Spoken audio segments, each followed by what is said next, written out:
பார்த்திருப்பாரு. அதுல வந்த தூள் சீனை பார்த்துட்டு இந்த சூழ்நிலைக்கு இந்த சீன்ல நம்ம நடிச்சா மக்களை ஏமாத்தி ஓட்ட வாங்கிடலாம், அனுதாபத்தை பெற்றுலான்னு யாருக்கும் தெரியாம அலையடிக்கிற பீச்ல போய் படுத்துட்டாரு. படத்தை நீ பாரு, பாடத்தை மக்கள் சொல்லுவாங்க. கட்சியிலையும் ஜனங்க கிட்டையும் என் செல்வாக்க சரிச்சிட்டான். அதுக்கு என்ன செய்ய போறீங்க? சரிஞ்ச செல்வாக்க ஒரே நாள்ல நிமித்தி காட்டு.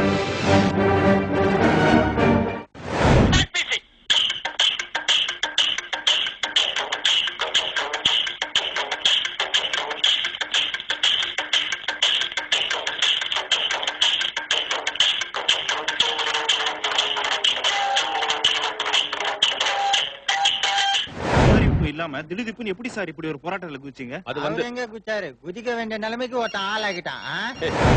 இளைஞர்கள் இருக்கின்ற சவால்களை பாதுகாக்க காப்பாற்ற நாம் இந்த உண்ணாவிரதத்தை மேற்கொண்டிருக்கின்றேன். மொத்தமாவே ஒரு 4-5 பேர் தான் உங்க கூட உட்கார்ந்து இருக்காங்க.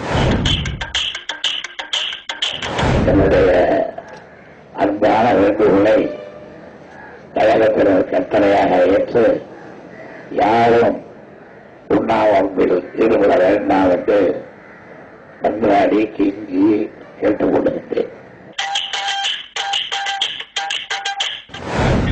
1000 கருத்து வேறுபாடு இருந்தாலும் மக்கள் பிரச்சனை வரும்போது எல்லாருக்கும் ஒரே கருத்து தான். வராதவங்களை பத்தி தயவு செய்து தப்பா எழுதுறாதீங்க. நம்மளே உட்கார்ந்து ஆகணும், இல்லாட்டி அடுத்த எலெக்ஷன் நிக்க முடியாது. கிளம்புங்க.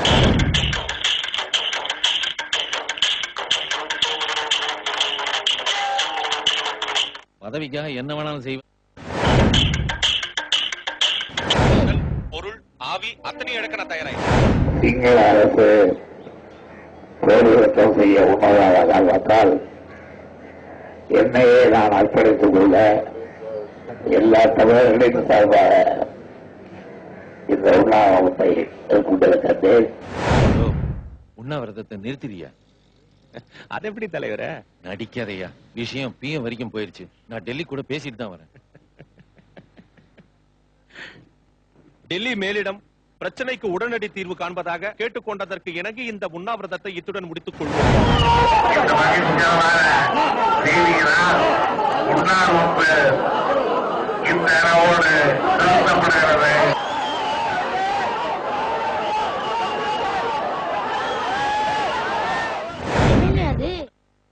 இது ஏற்கனவே நாங்க பார்த்த படம். அந்த படத்துல வந்த சீனு சீரியஸா இருந்தது, நீங்க பண்ண சீனு சிரிப்பா இருந்ததுன்னு நான் சொல்லல, ஓட்டு போட போற இந்த நாட்டு மக்கள் சொல்றாங்க ஐயா.